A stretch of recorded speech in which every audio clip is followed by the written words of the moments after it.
mean, you have to understand, Lyndon Johnson, Hubert Humphrey, these were new dealers. And Humphrey, in particular, he was with the Minnesota Farmer Labor Democratic Party. You know, they had fused, but the Farmer Labor Party in Minnesota at one time was, you know, it was like, for example, the governor was a farmer labor governor when the workers went on strike in Minneapolis, St. Paul in 1934, and he was about as, you know, as, how should I put it? No governor would have been very very open to the idea of a general strike, but this guy was not a strike breaker as such. He sort of tried to mediate between the bosses and the workers. A guy named Floyd Olson, I believe, and that's the background Hubert Humphrey came out of. And Lyndon Johnson, although, you know, he was, you know, had a racist past, by the time you know, he became president, you know, he had swung all the way over to you know, to working fairly closely with Martin Luther King and being, you know, just ready to crush Jim Crow in the South. So, you know, it's like this: except for the war in Vietnam, that was sort of like the apex of you know, Democratic Party liberalism. But you have to understand that at the time, the economy was truly roaring. You know, like, you know, for example, I mean, here's the picture. New Jersey, there's a Ford plant. Anybody that wanted a job, all they had to do was drive out there, fill an application, and they could start like on the Monday. You know, if they go there on a Thursday, fill an application, they get a job with the, you know, you get in the union, UAW, powerful union, and there's no two-tiered wages. Okay, what you have is the same wage as somebody's been there 20 years.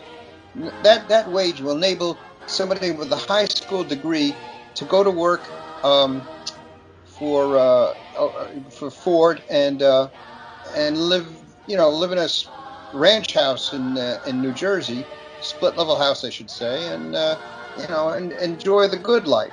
And for someone like myself, when I decided I was going to, you know, I just tired of graduate school and you know, wanted to go to work, a regular job. You know, I got a job as a programmer trainee. If you were to pick up the Newsweek section in the New York Times back then, there'll be like 3 full pages of ads for people with a college degree, no experience necessary. So for you know, for certain high school graduates who, you know, were ready to work in a factory, that there was Ford and New York City had, by the way, at the same time, had jobs everywhere. Manufacturing, and this was before FIRE, you know, finance, insurance, and real estate kicked in.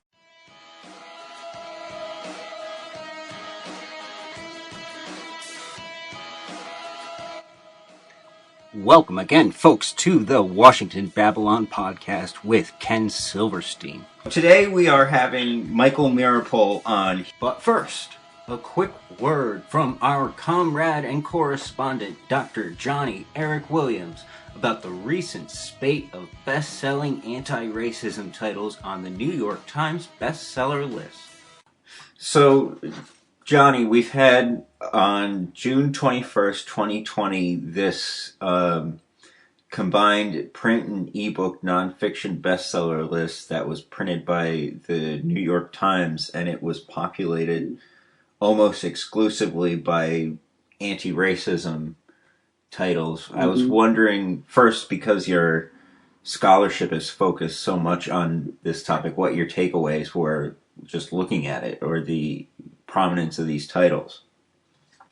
Well, I think the 2 books that stand out are the White Fragility book by Robin DiAngelo and Ibrahim Kendi's book, How to Be an Anti-Racist, A Better Anti-Racist, I believe. And the problem with the books that are on the list not all, but most, is that they don't focus on the structures of white supremacy. They focus on remediating the individuals, getting the individuals to acknowledge that they have a white advantage, right? That breeds primarily guilt and inaction. The analysis stops there, right? So I see that component of it, but there's no kind of structural analysis. But then there is the other side of it, which recenters whiteness, and so the issue becomes white people themselves, right, trying to comfort themselves about their own complicity in white supremacy. But it's not addressing what's going on to everybody else when it comes to white supremacy. It breeds inaction, as I said. What would your alternative book list, or what are your alternative suggestions be like? The books that I would recommend to people are books like if you want literature, Kick by Kelsey Lehman, Ronaldo Walcott's book Black Like Me. He's out of Canada. I recommend that they read In the Wake by Christina Sharp. I would also recommend Frantz Fanon, Blackface White Mask, and also The Wretches of the Earth. And then, there's books dealing with this kind of structural approach to racism itself that needs to be put out there. Books by Joe Fagan. It's called Systemic Racism. I prefer the term systemic white racism because it makes it plain what the problem lies. But Systemic Racism by Joe Fagan. Then there are others that one can look at, such as if you want to really get into the real deal. I think Michelle Alexander's book was on there, but The New Jim Crow, I think, is an important book to read when it comes to how it is that racism plays out, that this white racism plays out in society. And then it's actually another, I think it's by Joe Eagle. I think it's called, I can't remember the name of it actually, but it's a book that deals with how it is that white people need to take action against their problem, the white problem itself. Yeah. One of the issues that you've been raising online and really tearing apart and debunking has been this thesis or talking point that black people can be racist. Yeah. And,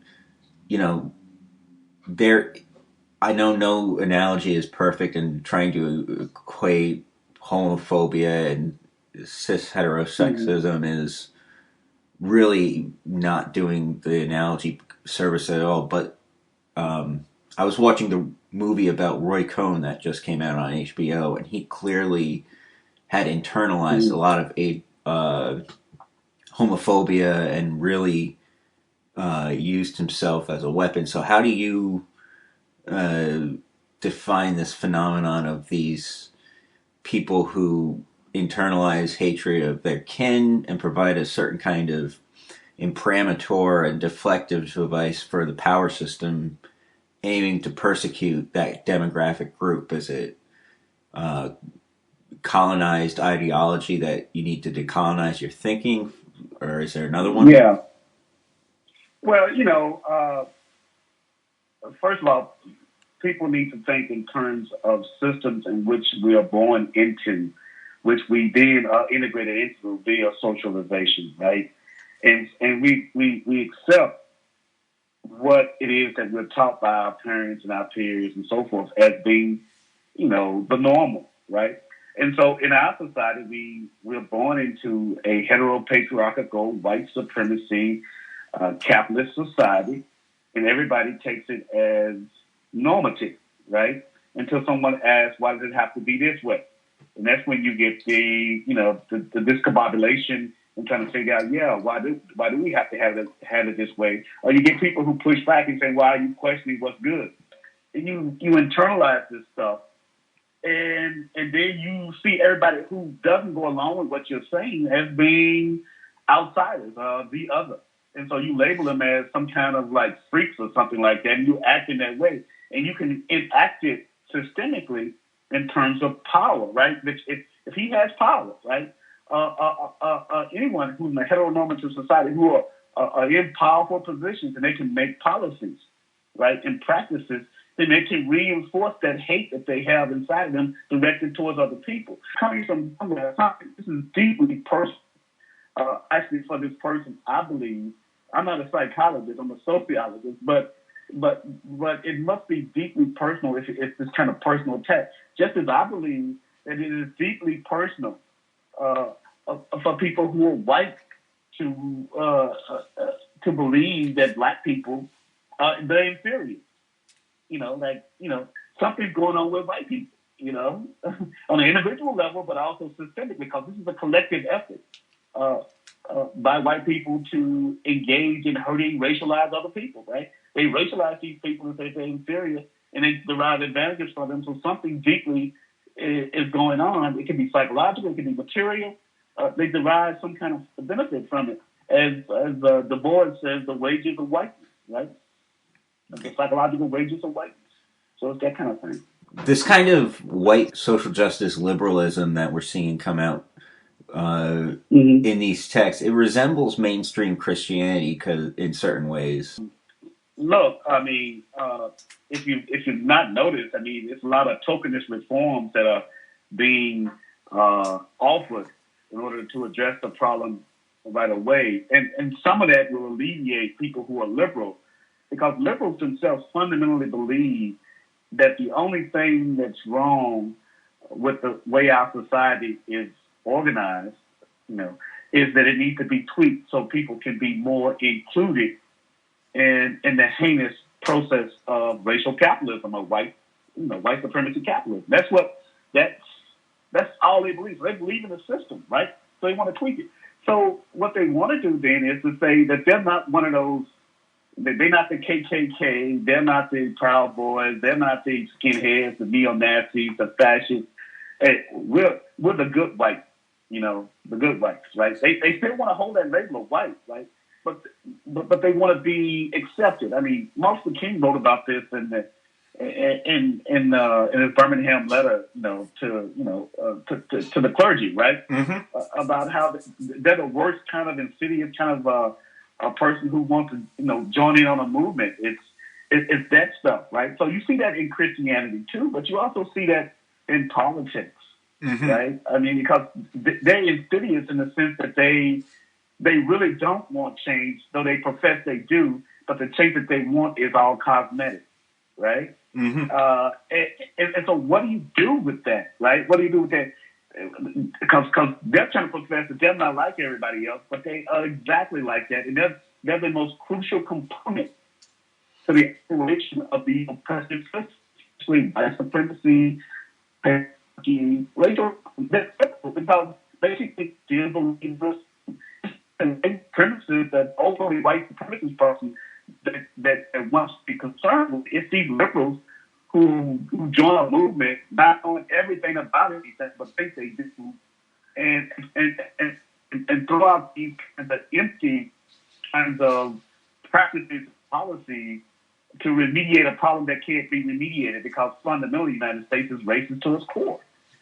Gotcha. So, I mean, the country has to be totally broken down and rebuilt from ashes of that to be a more beloved community, if you will. So, the issues of government support for the needy wasn't as acute as it would become. It only began, interestingly enough, like more towards like 1970, as these jobs began to dry up, and then you get the phenomenon of the Rust Belt developing. So, for example, the Ford plant in New Jersey closes down. A lot of these jobs disappear. So back then, like the main how should I put it, impetus behind, a New Deal was black people, because I was working as a welfare worker in Harlem, and there was a great deal of poverty for those people who weren't able to to land a job at Ford. There wasn't much else going on, so Harlem was badly in need of assistance, as was most cities in the United States. There were always in the black neighborhoods. You always had much lower pay, much higher unemployment. So then you have these poverty programs developing, and the poverty programs weren't enough to keep the black community mollified. And then you start to have uprisings, and I remember, around in the summer of 1967, just around the time I was ready to join the SWP, there's cities everywhere, Newark, Detroit. It was an armed struggle. Black men who had returned from Vietnam or had been in the military, they would be in buildings with M16s, fighting off the National Guard. I mean, it was just. It's so different than what it is today. It's just hard to imagine. I remember it well. I remember Fannie Lou Hamer was the head of the Mississippi Freedom. I guess I forget what they called it. But what happened? It was Humphrey was the one that maneuvered to get the white racist faction as delegates. And they calculated this was before Nixon's Southern strategy, and what they were trying to do was make sure that they would have that the governors and representatives from the Deep South would continue to be with the Democratic Party, and that's one of the reasons black nationalism began to develop, because just the combination of the war in Vietnam, where black soldiers would get and Latino soldiers would get like the bulk of the casualties. The end of easy, good-paying factory jobs, and the civil rights movement, which had long ties to the Democratic Party, began to those ties began to break. And also at the time, you got to remember, a lot of people had still remembered Malcolm X vividly. Like I heard Malcolm X, in the late, I guess December '64 or January '65, I can't remember. And everywhere he went, he was always talking about the fox and the wolf. We're going to vote for the fox would be the Democratic Party, the wolf the Republican Party.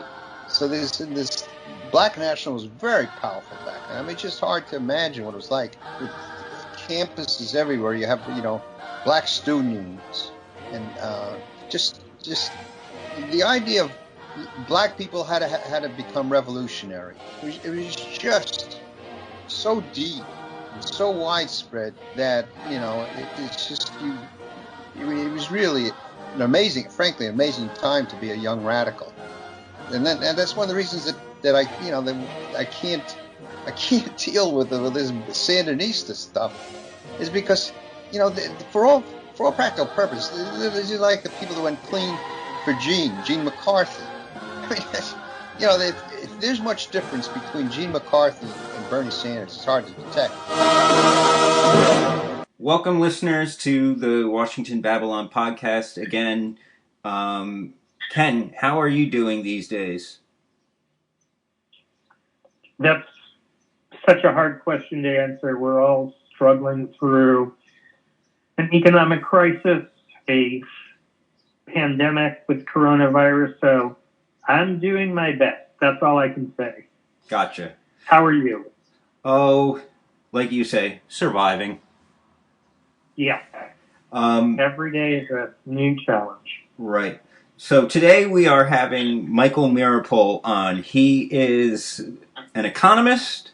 He is a historian. He is the father of documentarian Ivy Meeropol, who has just released a film about Roy Cohn on HBO that many people have been watching and talking about over the past month.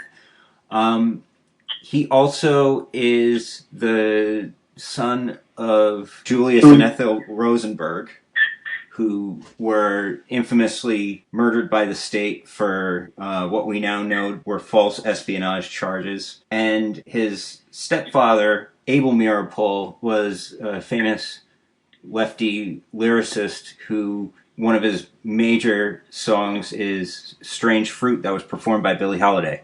Yeah, I mean, it's an honor to have Micheal on, so we should turn to him post-haste. Absolutely. Micheal, thank you so much for joining us tonight. I've followed your work for a long time. I'm very familiar with your family story, and I really want to hear from you, given that you are a historian and an economist, your take on the present moment. You have lived a lot of history, and of course, predicting where we're headed at the current time is near impossible, given that we're in the midst of a really unprecedented global collapse, financial collapse, and a pandemic. I mean, it's hard to predict anything at this point, but history helps. So I'd love to hear your take on the current moment. What do you think are the what has surprised you about the Black Lives Matter movement? Where I'm going to ask you a few questions, and we can, big questions, but what's your impression on where that movement is heading, and where as a country are we going? I know I'm really asking for a lot here, but well, one of the great things about being an economist who basically is a historian is that you try to get as long a term perspective as you can. And what's kind of nice for the lazy among the historical profession is if you focus on the United States, you don't have as much history to cover. Imagine somebody who's an expert in British history, the amount of perspective they have to acquire, or Chinese history even more. But the United States, you can start basically with the success of the revolution against the British, and that gives you a rather compact period of time to sort of try to learn from. And I see the current choices facing the United States in the context of some of the major choices we as a country have made. And I think back to a choice that was made after the Civil War, which really solidified the second-class citizenship of African Americans. Most people know that there was a period after the Civil War known as Reconstruction. And if I can plug a book, I would plug Eric Foner's magnificent work on Reconstruction. It was a period of time when the 13th, 14th, and 15th Amendments were passed. And for a brief moment in the states of the old Confederacy, black folks had political rights. Black men had political rights. I mean, it was still quite a long way before women got the right to vote. And they took advantage of it. They worked very hard, and in coalition with white Republicans, they dominated state governments in the South for a very short period of time. I think in the state of Texas, it was only from 1870 to 1872. But in other states, like Florida, it was all the way up to 1877. South Carolina as well. I think South Carolina even had a black lieutenant governor for part of that period. And those Reconstruction governments did wonderful things. They created universal public education. They did a tremendous amount of opportunity for black folks to acquire land. They didn't do the 40 acres and a mule. General Sherman did that initially, and then President Andrew Johnson, after Lincoln was assassinated, countermanded that. That was a terrible choice because try to imagine the United States with ex-slaves having little pieces of land and being able to work it on their own and not having to go into basically what ended up being serfdom as either sharecroppers or tenants. And the United States had a choice. Continue with that experiment in democracy in the former states of the Confederacy, or succumb to what basically was white terrorism, led by the Ku Klux Klan. And ultimately, the Northern Republicans tired of supporting their black allies in the South and gave up. And by 1877, the whites were back in control of the South. It took them a while to settle on total disenfranchisement. Disenfranchisement and segregation was really the result of the 1890s and the first decade of the 20th century. But that choice that America made to reunify after the Civil War and consign black Americans to permanent second-class citizenship was a horrendous choice, and it basically stamped American history ever since. So that here's another choice. What do we do in the midst of the Great Depression?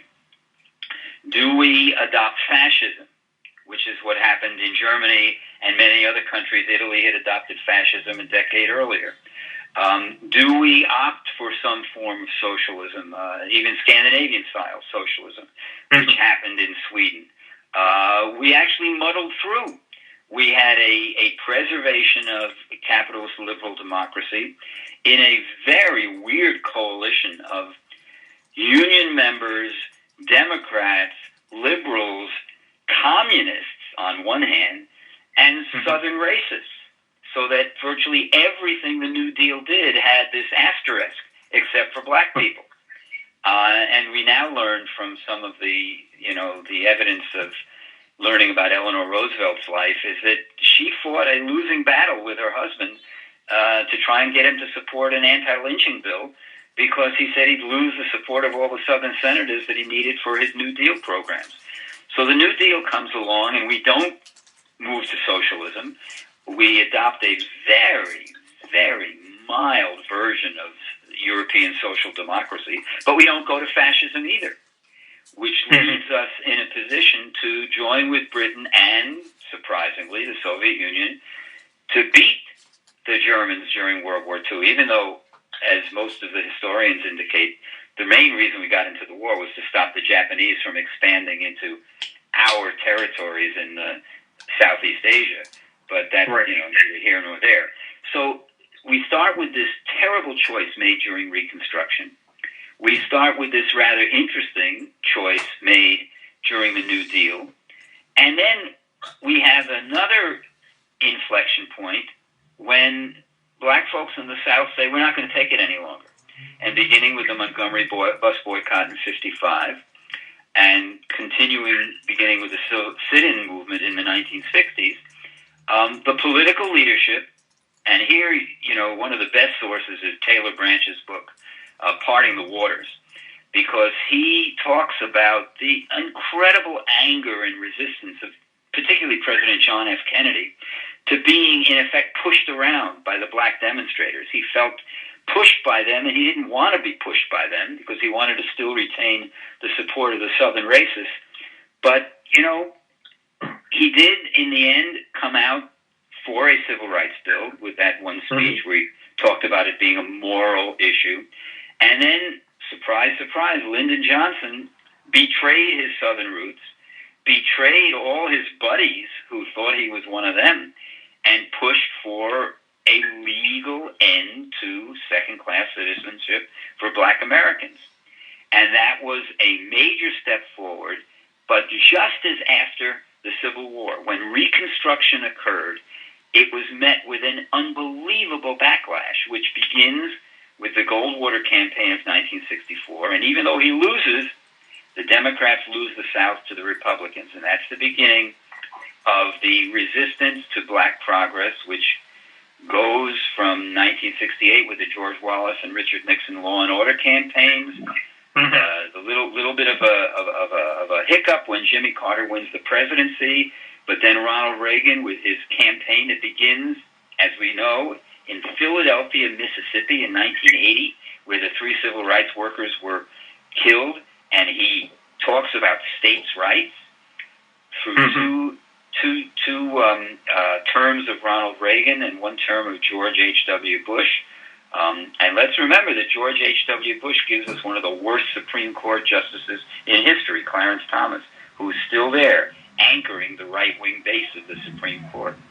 And so we have this choice, this fight that's going on, how much of black progress is white America willing to accept? And for most of the years since that period, white America seems to have indicated that they don't want too much. Yes, give Martin Luther King a holiday. Yes, let black folks vote. But slow and steady, the erosion occurs, and the most dramatic, of course, is George W. Bush's Supreme Court that strikes down, eviscerating the Voting Rights Act with Holder versus Shelby County, and the result is that there's a new way of denying black folks the right to vote, even though there's a 15th Amendment and the 1965 Voting Rights Act. Fast forward to 2014. Black Lives Matter explodes on the country, and most white folks oppose it. And that seems to be what's going on. And here I am almost at a loss. This time it's different. George Floyd says, "I can't breathe."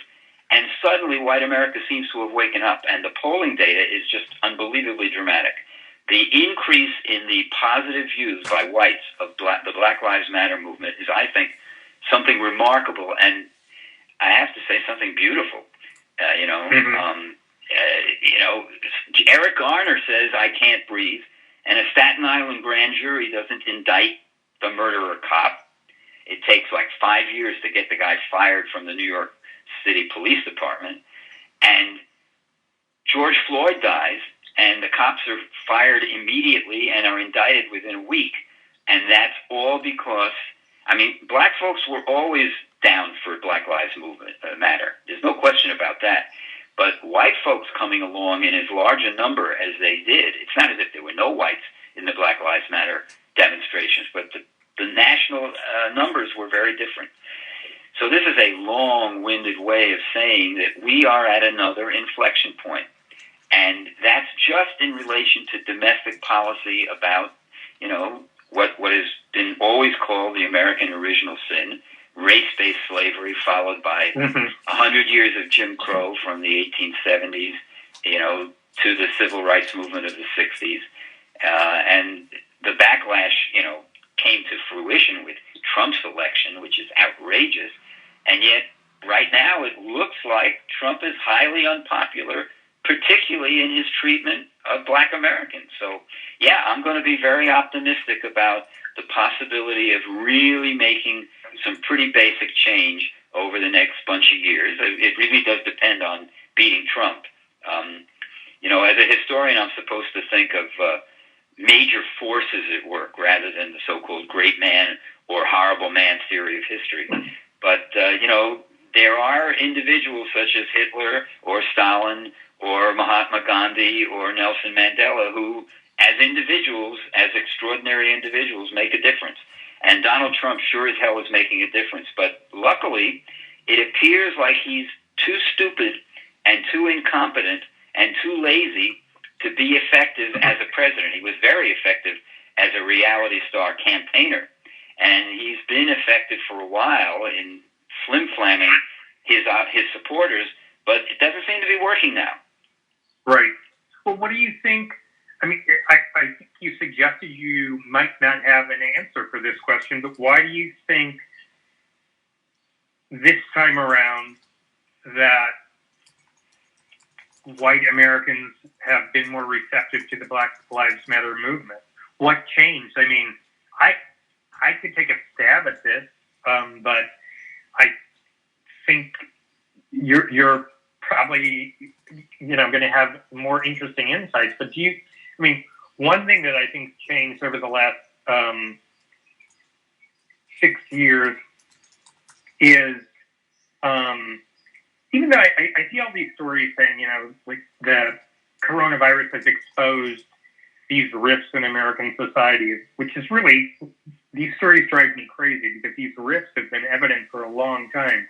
Agreed. But economically, I think another inflection point, not on race, but just on the general shape of where this country was going to go was, post-Watergate, where we had a choice and where I think we made a horrible, horrible choice as a country. I shouldn't say we because it was really a decision made by powerful people where the elites decided that things had gone too far. Nixon, impeachment was fine, but there was a general crisis of the elites at that time.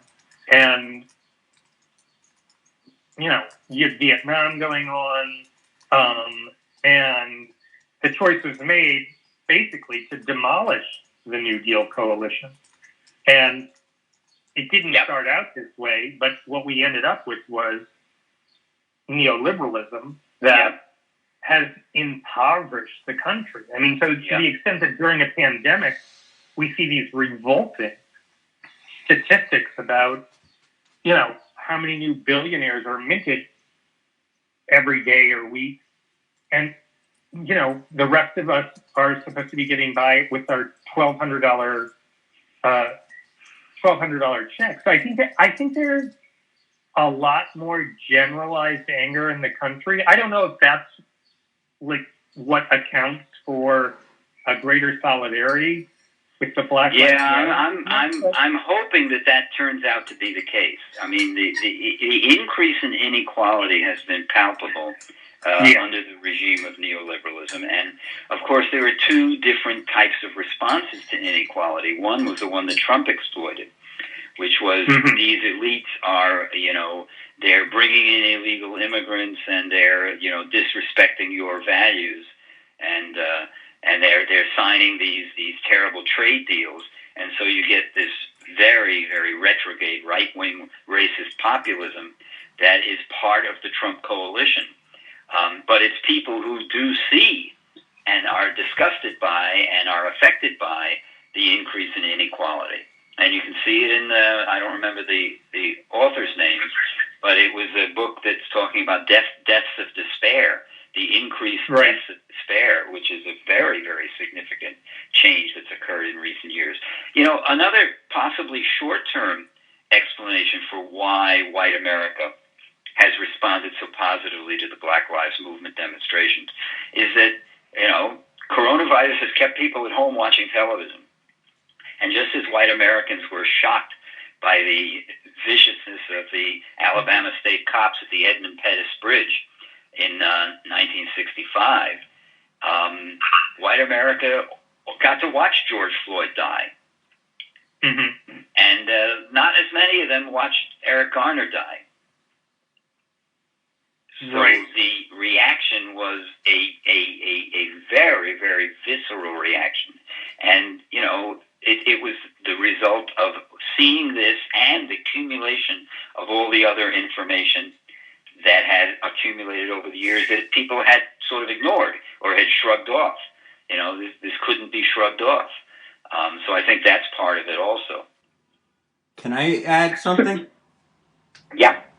Because Michael, I'm film studies BA, and my studies were simultaneous with the advent of YouTube and Facebook. I think there's two things at play to consider.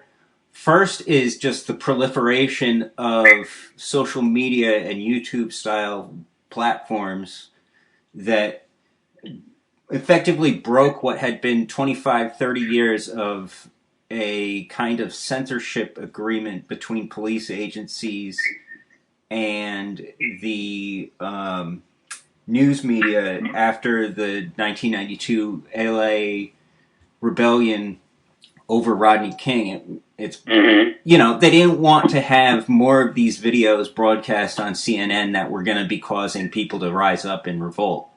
And so they had to control that. And then you have YouTube and Facebook come along, and all of a sudden everybody with a video phone camera has the ability to totally subvert that censorship regime. And it's causing people, without the ability of control from the mainstream media, people by and large in the broad public are going, holy shit, there's something really fucked up with the police going on, and it's not just the bad apple thing that we were led to believe. You know? Well, what's interesting is that's the attempted narrative, and I believe a lot of the establishment, even on the Democratic side, Biden and all the rest of his buddies, are going to do their best to try to create a sense that there's basically these guys are a bunch of good guys, and all we have to do is get rid of some bad apples. And, exactly. I mean, you know, it may very well be that the vast majority of police officers are not as vicious as that guy Chauvin and others. But the problem is, of course, it's a structure, it's an institution, and the whole point is you gotta get along. And no matter how much somebody might be personally offended by the misbehavior of a racist cop, you know, you don't break the blue wall of silence, period. Absolutely. And that, of course, that is the thing that has to end. And, you know, it's not going to be easy. There's no question about that. But it certainly could be possible. You know, there are, you know, plenty of people out there in the general populace who may be able to create a situation where a cop who sees something bad will actually say something. Right. This may change the whole culture. Right. A very brief digression. Well, Let's can I just ask add an interesting question? Why did lynching finally stop? Why did mobs stop lynching people in the 1930s and 40s? Why did the number fall? And I think one of the major reasons that happened is that in a handful of places, mostly in the Midwest, the authorities were willing to use even deadly force to keep a lynch mob from pulling somebody out of a jail. The first few times that people in a lynch mob faced an official with a gun who actually shot it, I think that was the beginning of the end of lynching. Because they suddenly realized, oh my God, the sheriff isn't just going to stand aside, I might get hurt. Well, I think a handful of cops convicted of murder is going to work wonders for the future safety of black Americans. Now, this may be naive, but I really think that's true. Right. But there's a second component, and I totally agree with this systemic thing as someone who subscribes to police abolitionist politics. And I think the other thing is that the general oppositional perspective presented even in the liberal end of the mainstream media towards Trumpism kind of primed the pump that has led to this different level of outpouring. During Obama time, it was a very different dynamic because you had a black president, and so it was very incongruent within the liberal mind to be criticizing the black liberal president over racism. It didn't click. But now you've got a shameless, flagrant white nationalist, and it's like, oh yeah, the whole system is top to bottom. It's much more easier to digest for the liberals. Yeah. And a very interesting speculation would be, would there be a strong Black Lives Matter movement if Hillary Clinton were president? Yeah. And I'm not so sure. I think a lot of whites would not be allies of the Black Lives Matter movement, even though, let's remember, Eric Garner was murdered when Obama was president. Under de Blasio. Yeah. So what happens, though, I think Trump definitely, has to go, but what happens with a Biden if Biden manages that then becomes, it's the inflection point. It's the inflection point. What is the choice that we're making? FDR replaced Hoover. What kind of choice was made there? Lyndon Johnson got the Civil Rights Acts of 64 and 65 passed. What happens after that? I think there is enough anger at Trump, and there is enough strength in the Bernie Sanders wing of the Democratic Party, even though he's nominally independent, that I think Biden's going to be pushed. He's going to be pushed a lot further than he ever would have wanted to go. And I think it's essential, unlike the situation with Obama, where Obama gets elected and people are just, so excited that he's gotten elected that they're willing to let him say to the movement that got him elected, okay, guys, we'll take it from here, which was, a terrible, terrible decision.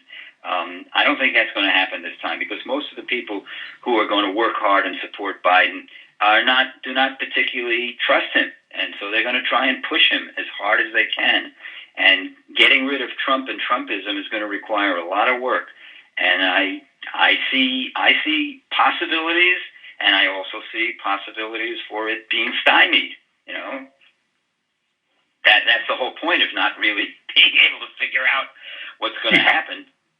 But there's no question that I am among the group of people who believe that it is essential that Trump win and lose, and it's also essential that the Senate flip, so that the terrible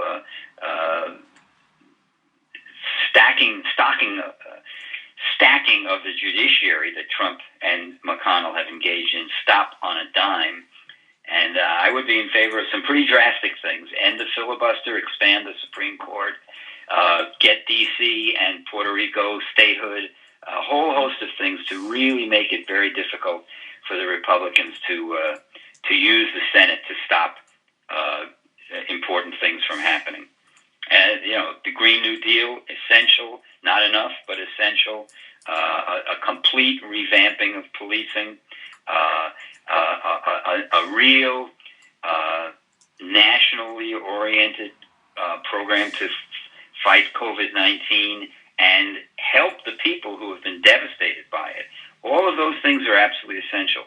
FDR was not, when he got elected, he was not going to do all the things he ended up doing. He certainly wasn't a supporter of the Wagner Act. He didn't do half the things that Frances Perkins wanted him to do, even though she did get him to agree to create a social security system.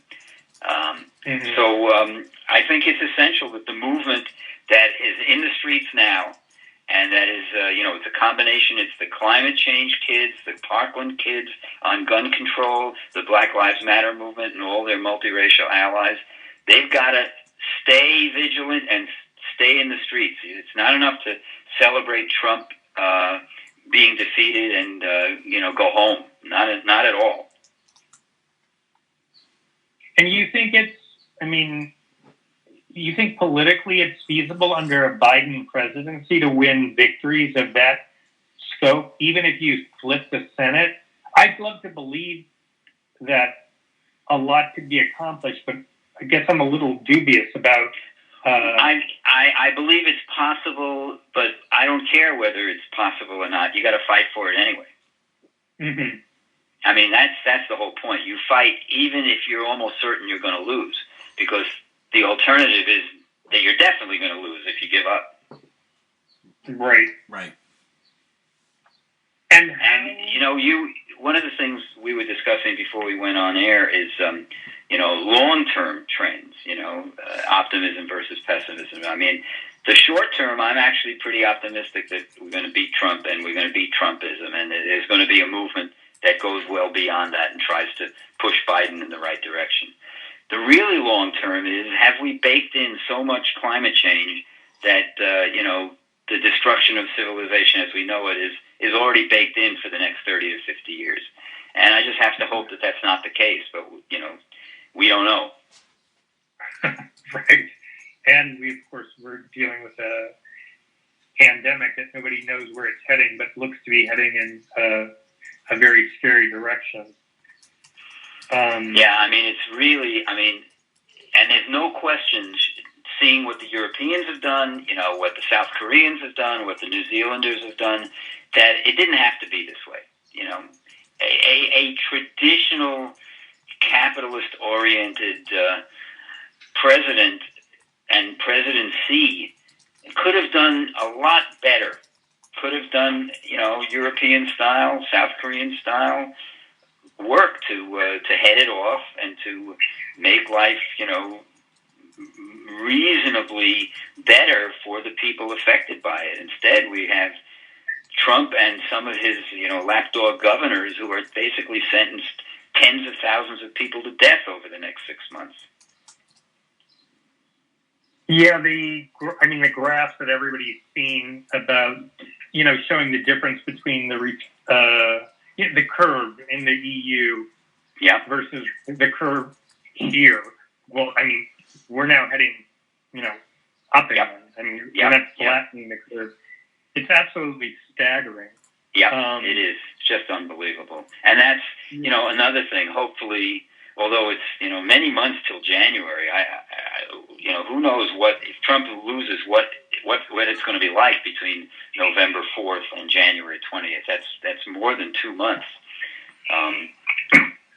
But maybe Congress will force him to do some things, or will do some things even without him after he loses. But the first step is he's got to lose. And he's got to lose big, by the way, because if he loses close, he can start claiming all sorts of things and really throw the system into a cocked hat. Yeah, definitely. If it's a close election at all, there will be allegations of fraud, and a lot of supporters will. Well, that's another wild card. Yep. That we're looking at. So you see, Trump though is definitely a historically. I don't know how to put this. As an outlier. His presidency is. How does it compare to the Nixon presidency? That was a very different era. Actually, Nixon was constrained by a lot What's interesting about Nixon is he was extremely repressive, with the Houston Plan and with his support for the actual shooting of people in the street, which was what happened when the National Guard shot down students at Kent State and the state police down in, I think it was South Carolina, in Orangeburg, Jackson State, Mississippi, shot down a whole bunch of black students as well, which those victims don't get as much press as the four at Kent State. Big surprise, whites versus blacks again. Black lives don't matter in those days. Obviously, you can tell just from the coverage, the historical knowledge of the students who were shot at Kent State and at Jackson State. But Nixon also was the person who brought the New Deal to its fruition. He created the EPA. He created OSHA. He celebrated the triumph of Keynesian economics in the White House. He did all the things to, in effect, bring the New Deal Great Society to its fruition, and it was only because the economy in the 1970s reacted negatively with stagflation that the neoliberal project was able to come and counteract what Roosevelt, Truman, even Eisenhower, Kennedy, Johnson, Nixon did. The trajectory in economic policy was all in one direction till the end of the Nixon presidency. Well, actually, Gerald Ford, 1975. The recession of 1974-75 was the most dramatic Keynesian action by any American president since World War II. And you may not remember this little anecdote, but the head of Ford's Council of Economic Advisors, who had to actually defend that extreme Keynesianism, was none other than Alan Greenspan, the follower of Ayn Rand. Right. Absolutely remarkable. But then, the Keynesian project foundered on stagflation in the 1970s, and you have Reagan coming to power, and all of a sudden neoliberalism starts to eat away at policy, and it my economics book is Surrender, How the Clinton Administration Completed the Reagan Revolution. And it was completed when Clinton opted for a balanced budget and abolishing AFDC. He completed the Reagan Revolution, and neoliberalism was solidified. And then it had its heyday under George W. Bush, and then it crashed in 2008. And there has not been a replacement. The economy has been struggling ever since to try and come up with some alternative to neoliberalism. And if Trump is reelected, we will have an alternative to neoliberalism. It'll be an American version of fascism. Well, what do you define what you mean by that? I was going to ask you. I mean, it looks like my version of fascism involves the erosion to the point of disappearance of the democratic forms. You have sufficient amount of voter suppression. You have a judiciary that is, the New York Times just had a piece about it, that the Roberts Court has been so supportive of business and elite corporate rights as opposed to workers' rights, consumers' rights, and reducing the role of government in taming American business as per the normal social democratic progress. When I use the term social democracy, I mean basically a lot of government control of capitalists for their own good. Somewhat for the good of the population, but mostly for their own good, to keep them from wrecking the economy. The Roberts Court seems to be perfectly willing to let the capitalists wreck the economy. Even now, look at the incredible result of the so-called relief spending. I mean, it's created a tremendous pipeline of money to billionaires, and made them even richer, and made the giant corporations stronger. More and more small businesses disappear. I mean, it's just outrageous. Another 4 years of Trump will have 4 more years of that.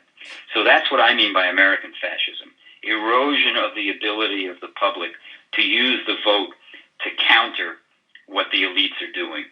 And that's why I sure as hell hope Biden wins. Mm-hmm. Gotcha. Yeah, I mean, it seems like we're very close to, I mean, the erosion of the power of the vote has been pretty dramatic already. Yep. So it's Michael. And I mean, fascism also involves, violence, and the violence that the police have been visiting on Black Americans is nothing new. I mean, that's been going on. In fact, I have a really good friend, Alan Young, who's just writing an article for the Rag blog in which he refers to the 1951 petition by communists to the UN charging the U.S. government with genocide against Black people. And they're using the very same language that we use today. There's no more lynching by mobs. There's lynching by police or by courts who are framing Black people for rape and executing them, which was one of the ways that Black folks were kept down in the 1940s and 50s when lynching began to go out of style.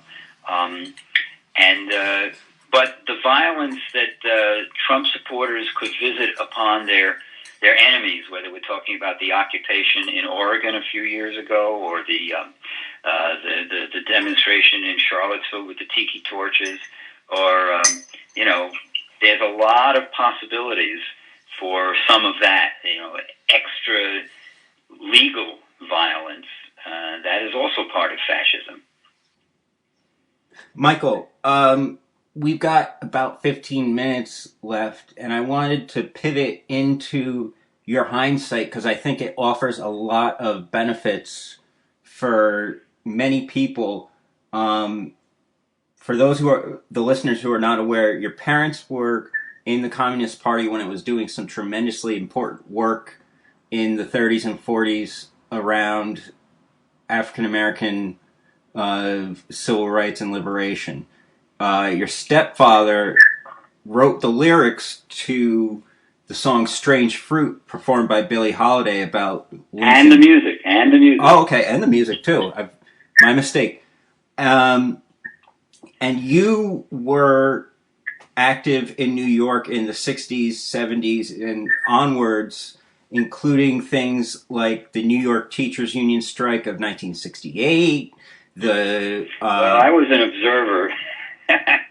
Right, you were an observer, but you were able to see up close and personal. Yeah, I sure did. I remember it very, very well. It's very interesting. That strike was one of the really unfortunate things that broke a coalition of leftist Jews and black folks, which had existed in the 1930s. I mean, my father, one of his many poems was very, very interesting. He says, "I am a Jew. How do I know? The Negro lynch tells me well I am a Jew." A tiny little poem that he wrote, and I don't even know when he wrote it.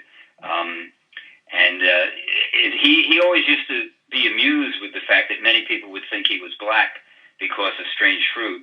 And I remember my brother and I wrote a letter to the New York Times magazine, a new book review once, in which we said, you don't have to be black to hate lynching or to write bluesy music. Gotcha. So, I mean, that was simultaneous with things like the Free Angela Davis project. Yep.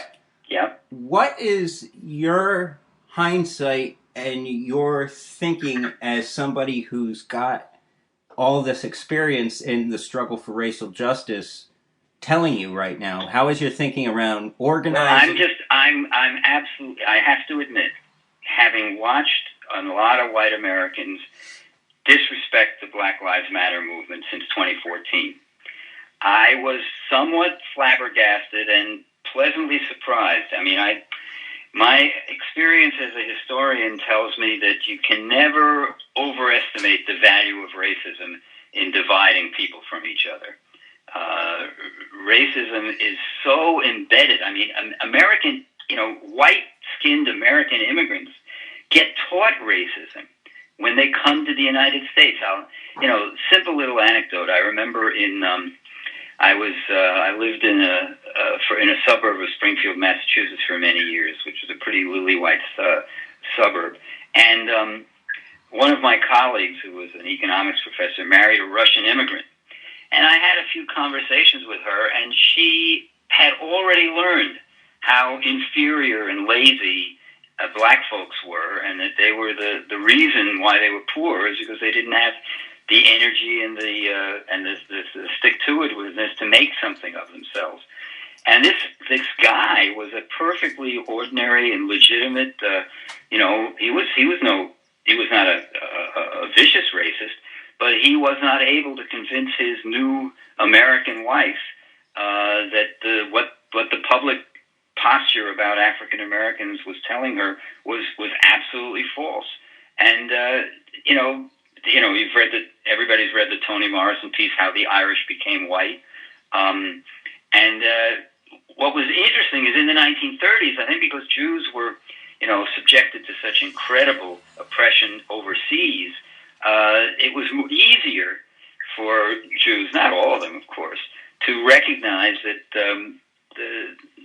the oppression of black people was the kind of thing Jews had been suffering from for generations. Unfortunately, as they moved into the middle class and the upper middle class, many of them adopted the racism of the time. And that was a very unfortunate consequence of what I observed in 1968 during that teacher strike in New York. I think nowadays, young white folks, are much more immune to racist ideology. I think racist ideology is really weak these days. I hope that's true anyway. That's my explanation for why so many of them have come out into the streets to join their black brethren. How do you feel? There's kind of a two-part question here. First, your feeling on a very immediate level about now having been the subject of two of your daughter's documentaries about your parents, but also as kind of a peripheral aspect of it, and refers back to what you were just talking about. Roy Cohn as a man who had sex with men and who died of HIV/AIDS, it's this weird kind of insight into, to use that phrasing you just used a moment ago, how gays became white. And I'm wondering if you have thoughts about that. Yeah, well, the Cohn thing is very interesting. We're referring to my daughter Ivy's documentary, Bully, Coward, Victim, which is, by the way, how Cohn was described in a panel on the AIDS quilt. And everybody knows that he was a bully. He was, a buddy of Joseph McCarthy. He was one of the prosecutors of my parents, Ethel and Julius Rosenberg, as opposed to my parents, Abel and Anne Meeropol. I had 4 wonderful parents in my life. And he was also a coward because he never admitted he was gay. And then he was a victim because he could not acknowledge who he was, and therefore he really couldn't live the life he wanted to live, which meant that even when he caught AIDS, he hid it and told even members of his own family that he had liver cancer. Now, you know what he's like? He's like the black on the slave plantation who was an overseer. There were a handful of those. He's like the capo, the Jewish capo in the concentration camp, who takes care of the Jews until the Nazis are ready to ship them off to the gas chambers. Cohn was a vicious homophobe. He fought like crazy against gay rights bills. He was a lawyer for the Archdiocese of New York. And he was a big supporter of Reagan. Now, if he had had the courage to identify himself as an AIDS victim, that might have helped press the Reagan administration to do something about AIDS, when in fact it didn't. Anybody who reads the book by Randy Schultz and the band played on, I mean, you want to rip Reagan's throat out, and you read how they even made fun of the disease in the early years of the AIDS plague. Anyway, I could go on all day about Roy Cohn, but what's great about my daughter's film is she has discovered that it was Roy Cohn who suggested to Donald Trump that he had a future in Washington, D.C. She actually uncovered an interview with a Washington Post reporter, a woman named Lois Romano, where she has her notes. Donald Trump is being put forward as a potential nuclear arms negotiator. And there's a handwritten thing, Roy thinks I should do this. And then you have Roy Cohn saying, you may be seeing Donald Trump on a national stage soon. And, of course, he does. He gets the idea that he could have a national thing, and, Cohn dies, and Trump just moves with it, and I think that's why he took on the job at The Apprentice, because he wanted to get national exposure. And then, of course, that goddamn racist birtherism in 2011, he rides right up to the head of the Republican Party. And Roy Cohn did it. And my daughter has a great line in one of her pieces. I think she wrote it for the Huffington Post. Cohn played Henry Higgins to Trump's Eliza Doolittle. I think we've covered. Well, you've certainly been very kind to me to let me cover a tremendous amount of American history in a very short time. No, God, you've been kind to us. I mean, for your time. I mean, it's a pleasure to have met you even over the phone, and that. But it's an honor to have you on the podcast. Well, thank you. We old professors, we love to talk, and we love to try to sort of make sense of the world, because it's a very scary place, no question about it. Yeah, at the moment in particular. Awesome. Well, I thank you guys for doing what you do. I mean, it's extremely important. Getting the word out is what it's all about. You do us great honor. The reason that people are in the streets is because they had their consciousness raised, and it's happened because they've seen something, because they've read something, because they've had a conversation. I mean, communication plays a tremendous role in moving us forward. Well, thank you for communicating with us, and as I said, it's a pleasure to have you on. Thanks for listening, and be sure to tune in next week. This is the Washington Babylon Podcast, hosted by Ken Silverstein and produced by Andrew Stewart.